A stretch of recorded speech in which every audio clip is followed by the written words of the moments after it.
अच्छा जी, रात के तकरीबन 3 साढ़े 3 बज गए और हम आज सोए नहीं हैं। इस एक वजह ये भी थी कि मुझे पता था कि सुबह जो है हालात इस किस्म के होंगे कि हम रेड जोन में एंटर होने में बड़ा मुश्किल होगा, क्योंकि रेड जोन में बाहर बहुत सारे लोग जमा हो जाएंगे। तो मैंने और सिद्दीक जान साहब ने फिर फैसला किया कि हम जो है वो रेड जोन में रात में ही दाखिल हो जाते हैं। तो हम फिर यहाँ हमारे एक दोस्त हैं, मैं भी आपसे मिलवाता हूँ उनको भी, तो हम यहाँ आ गए। और अब सहरी, हमारा प्लान ये था कि हम सहरी करेंगे और सहरी करके जो है वो फिर हम थोड़ा सा रेस्ट करेंगे और सुबह फिर रेड जोन में चले जाएंगे। तो ये सिद्दीक जान साहब जो है वो जरा किचन में जो है वो ना सहरी तैयार करवा रहे हैं। अच्छा, पहले तो ये देख लेते ना सहरी क्या तैयार हो रही है। ये पराठे भी मेरा ख्याल है इन्होंने बनवाए हैं। तो सिद्दीक जान साहब, ये आप तो बड़े एक्साइटेड लग रहे हैं, आपके ऐसे लग रहा है ये चांद रात है। यार देखिए, ये आपका फैसला था कि हमें रेड जोन में आ जाना चाहिए। और रेड जोन में जो हम आए, हमने देखा है कि ये जो दावे किए जा रहे थे कि पता नहीं 1000 लोग पहुंच जाएंगे और बड़े मसाइल होंगे, तो ऐसा नहीं होने जा रहा रेड जोन में। आपने देखा। अच्छा, वैसे हमें रात को ही एंटर होने में थोड़ा प्रॉब्लम हुआ है, तो इसका मतलब ये है कि सुबह में तो आसानी से कोई दाखिल नहीं हो सकेगा। बहुत ज्यादा मसला होगा, लंबी लाइनें होंगी और सिक्योरिटी के बहुत इश्यूज हैं। अभी जब हम भी आए तो वो कुछ हमने रिकॉर्ड भी किया कि एक फर्द जो इंटर हो रहा है वो बताएगा कि वो कहाँ जा रहा है। हमारा उन्होंने मीडिया कार्ड भी चेक किया, हमारा आईडी कार्ड भी चेक किया और हमने बताया कि हम कहाँ जा रहे हैं, तो उन्होंने आने दिया, वरना वो ना आने देते।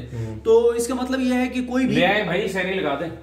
इसका मतलब यह है कि कोई भी गैर मुतल्लिका शख्स जो है, कोई भी पार्टी वर्कर जो है वो इंटर नहीं हो सकता और सिर्फ जो रेलिवेंट लोग हैं, मीडिया के लोग हैं, सिर्फ वो इंटर हो सकते हैं। तो ये जो एक कहा जा रहा था कि पता नहीं आज क्या हो जाएगा, लाखों लोग आ जाएंगे, हजारों लोग आ जाएंगे, तो ऐसा कुछ नहीं है। यानी बाहर कोई माहौल नहीं होगा। ये डी चौक से, मतलब डी चौक वाली साइड पर होंगे, रेड जोन में कोई नहीं होगा। मेरा नहीं ख्याल डी चौक पे भी कोई ज्यादा लोगों को जमा किया जाएगा, मेरा नहीं ख्याल, क्योंकि आज इस पूरे एरिया में दफा 144 नाफिज है और बड़ी सख्त सिक्योरिटी होगी।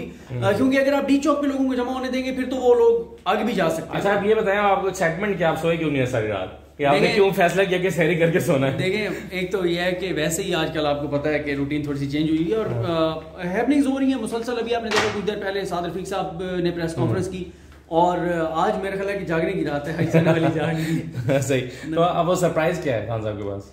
देखिए, सरप्राइज मेरा ख्याल है आपने काफी सारी चीजें अपनी वीडियो में बता दी हैं और मेरा ख्याल है कि खान साहब को वही है, कॉन्फिडेंस है कि विन विन सिचुएशन है। और ये हो सकता है कि खान साहब जाना उन्होंने इलेक्शन में ही है, किसी भी तरह से इलेक्शन में जाना है। आज वो अदम एतमाद को नाकाम बना देते हैं तो भी उन्होंने फौरन इलेक्शन में जाना है और अदम एतमाद कामयाब हो जाता है। जहन बना लिया और ये जहन उन्होंने मैं असद भाई, क्योंकि वैसे तो आजकल ये है कि बहुत सारे लोग ऐसे करते हैं, मीडिया के भी हमारे, और हम बहुत से एनालिसिस कर रहे होते हैं रोजाना। अगर 3 आप वीडियोस कर रहे हैं तो आप दर्जनों पेशेंट गोइयां कर रहे होते हैं। सही। तो और कुछ हमारे मीडिया के लोगों का मिजाज भी है, वो क्या करते हैं, ट्विटर के ऊपर जुबानी जुमले लिख दिए, अशार लिख दिए। आजकल तो आपको पता है ना कि वो पंजाबी फिल्मों के डायलॉग और वो क्लिप शिलिप भी डाल देते हैं और कल को फिर वो उससे उनकी जो भी जिससे भी मुतल्लिका पेशेंट कोई ठीक साबित होती है, कहते ये तो कोई मैंने पहले कहा था। तो लेकिन मैंने कुछ 3 हफ्ते पहले ये बात इंफॉर्मेशन की बुनियाद पे की थी। आपके साथ रोजाना बात होती है, ये समझ साहब है हमारे, ये हमारे मेजबान है, इनके पास हम आके ठहर गए और ये आपको सारा दिन इंडियन चैनल्स के ऊपर नजर आते हैं। समझ साहब, आप ये सामने अमेरिकन एम्बेसी के साथ बैठ के हम साजिशें कर रहे हैं बल्कि हमारे हमसाए साजिशें। हाँ बिल्कुल, सामने ही अमेरिकन एम्बेसी जो है। ये वैसे हम डिप्लोमेटिक इनक्लेव में चूंकि ठहरे हैं, तो ये जो है वो सामने ये अमेरिकन एम्बेसी है। तो ये है जिसने ये पाकिस्तान में जो है वो ये देखिए जनाब, ये बहुत लंबा चौड़ा इन्होंने जो है ना वो एरिया कवर किया हुआ है। तो ये है बहरहाल वो क्या कहना चाहिए, ताकत के जिसने पाकिस्तान में इमरान खान साहब के बकौल साजिश की है।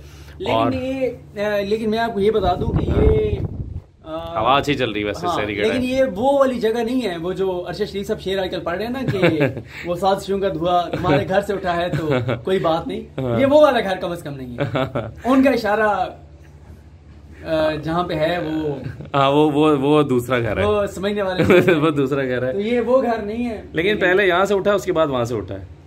हाँ शायद, जाहिर है जब भी कोई चीजें एग्जीक्यूट होनी होती है तो पहले मंसूबा साज होते हैं, फिर सोलतकार होते हैं, हैंडलर होते हैं और वो बहुत सारे होते हैं फिर एग्जीक्यूट करने वाले, तो वो सारी चीजें होती हैं। तो अच्छा, वैसे मैं अगर नैरो डाउन कर रहा हूँ ना थोड़ा सा चीजों को, अगर मैं नैरो डाउन करूँ तो मुझे ये लग रहा है कि 2 सूरतों में शबाशी बचकर नहीं पहन सकते। यानी उन्होंने कहा था ना कि कल शहबाज शरीफ बचकर नहीं पहन सकता, तो वो मुझे लगता है एक सूरत तो ये हो सकती है कि अगर इमरान खान ने नंबर पूरा किया हुआ है। दूसरी सूरत ये हो सकती है फिर कि आप बड़े पैमाने पर रिजाइन करें, कौमी असम्बली से, सूबाई असम्बलियों से, हर जगह से रिजाइन करें, फिर भी एक ऐसी सूरत होगी कि शहबाज शरीफ अचकन नहीं पहन सकेंगे। तो यही दो सूरतें नजर आती हैं मुझे तो, कि अचकन ना पहनने की कि आप रिजाइन करके निकल जाएं और हालात इस किस्म के हो जाएं कि इलेक्शन में, क्योंकि इलेक्शन में खान साहब ने जाने का जहन तो बनाई ही है। ऐसे ही है, देखें आज वो रिजाइन करते हैं, अगर करते हैं तो कितनी सीटों से करते हैं, किस तरह करते हैं, क्या होता है, ये तो ज़ाहिर है आज सारी चीज़ें वाज़ेह हो जाएंगी। जाना बिल्कुल आपने दुरुस्त कहा, इलेक्शन में जाना है और शहबाज शरीफ साहब जो हैं वो चले एक बार अगर बन भी जाएंगे चंद दिनों के लिए तो उनकी वो जो ख्वाहिश है।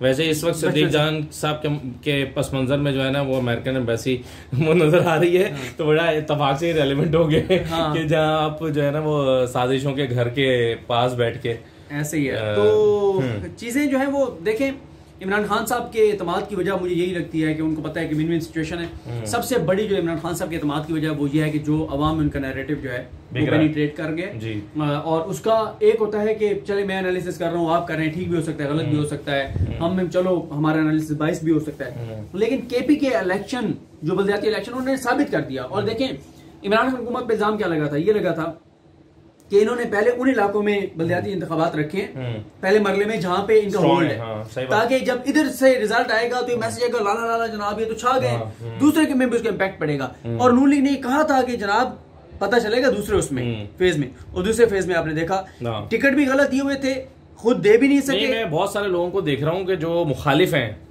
पीटीआई के, वो भी कह रहे हैं कि नहीं यार ये जाती हो रही है। आज के हालात में वो इमरान खान के साथ खड़े हुए उसके लिए बुला रहे हैं सहरी, तो सहरी का ले जी, सहरी की तैयारी जो है वो समझ साहब ने करवा दी है, तो आए ना आप सदीक जान साहब आए ज़रा। नहीं ये ठीक है, दही वही तो बुनियादी इंग्रेडिएंट्स जो है वो पूरे हैं। अच्छा समझ में चीनी तो ले आओ।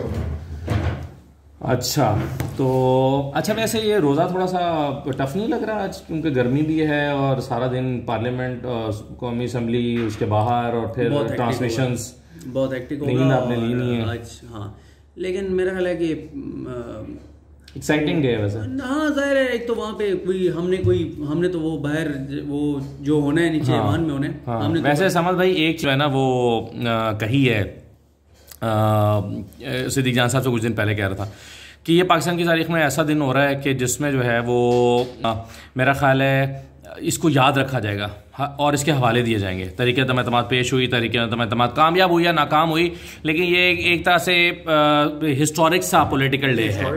उसकी ये भी है कि इस वक्त से पहले, आज से पहले जितनी भी जो भी गवर्नमेंट टॉपल्ड हुई हैं, जो भी या मिलिट्री कू हुआ है या जो भी हुआ है, वो कम से कम जुडिशल फ्रेमवर्क में रह के नहीं हुआ।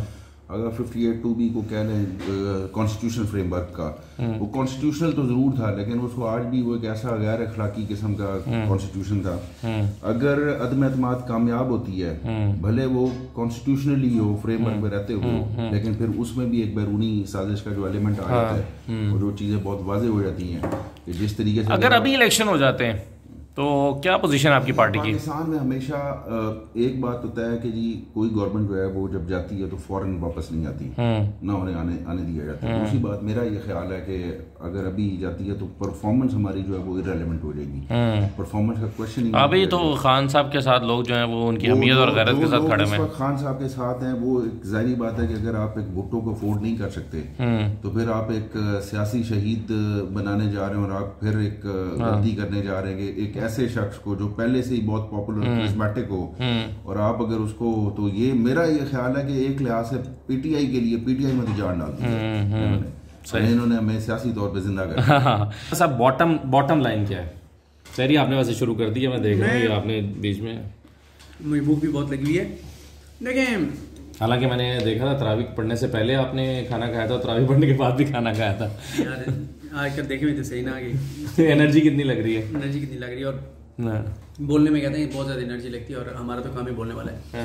तो सर जी देखें, असल अब सवाल ये है कि अदम एतमाद अगर कामयाब होती है, इमरान खान साहब इस्तीफे भी दे देते हैं, पहले तो बात है कि उनकी पार्टी के कितने लोग हैं जो मुस्ताफी नहीं होते, उसके बाद क्या असम्बलियाँ तोड़ दी जाती हैं, इलेक्शन में चले जाते हैं, या वो अभी 3 महीने चलाते हैं, क्योंकि खुद तहरीक इंसाफ ये बात पहले कह चुकी है कि अगर सारी अपोजिशन इस्तीफे दे भी देती है तभी ज़िमनी इंतखाबात होंगे, क्योंकि मेरा ये ख्याल है आइन में कहीं नहीं लिखा हुआ कि कितने इस्तीफे हो जाएंगे तो असेंबली टूट जाएंगी, ऐसा मुझे मेरी नज़र से कहीं नहीं गुजरा। तो ये आप देख लें किस तरफ जाती है। इमरान खान साहब जो है वो अगर मुस्ताफ़ी हो जाते हैं उसके बाद आराम से बैठ जाते हैं घर, एजिटेशन करते हैं, सड़कों पर आते हैं, क्या करते हैं, क्योंकि अगला असल में ऐसे टाइम पे ये सारी चीजें सेट की गई है ना, ये सारा वेल प्लान्ड था कि माह रमजान शुरू हो जाएगा, रोजों में मुमकिन नहीं होगा, गर्मी होगी, चीजें होंगी, सड़कों पर नहीं आ सकेंगे। अब देखें ना, यकम रमजान को अदम एतमाद हो रही है, एक महीने तो आप कुछ भी नहीं कर सकते, रोजे के साथ कौन निकलता है, तो ये चीजें बिल्कुल सही है। तो मतलब बहरहाल देखें, एक्साइटिंग डे है, कुछ भी हो रहा है पाकिस्तान की तारीख में। एक कुछ लोग ज़ाहिर है बहरहाल इससे बहुत वरीड है कि ये एक साजिश के तहत अगर पॉलिटिकल प्रोसेस, सिर्फ पॉलिटिकल प्रोसेस हो रहा होता और एक कुछ जमातें अदम एतमाद लाकर एक वज़ीर-ए-आज़म घर भेज रही होती तो बात मुख्तलिफ थी, लेकिन चूँकि प्राइम मिनिस्टर ने ये इस्टेब्लिश किया है कि ये एक साजिश है और ये पाकिस्तान में एक मुदाखलत है और उन्होंने दोहरा के इसको इस्टेब्लिश किया है, तो अब ये एक कॉम्प्लेक्स सिचुएशन है सबके लिए, बहुत सारे पाकिस्तान के तमाम बड़े फरीकों के लिए ये एक ऐसा एक कॉम्प्लेक्स सिचुएशन है जिसको हैंडल करना आसान नहीं है। बहरहाल देखिए आज होता क्या है और उसके बाद फिर इसके नताइज क्या निकलते हैं। तो अभी ज़रा सहरी का टाइम हो चुका है और सहरी शुरू हो चुकी है चूँकि, तो समझ साहब मेरा ख्याल इजाज़त लेते हैं और सहरी करते हैं। शुक्रिया जी।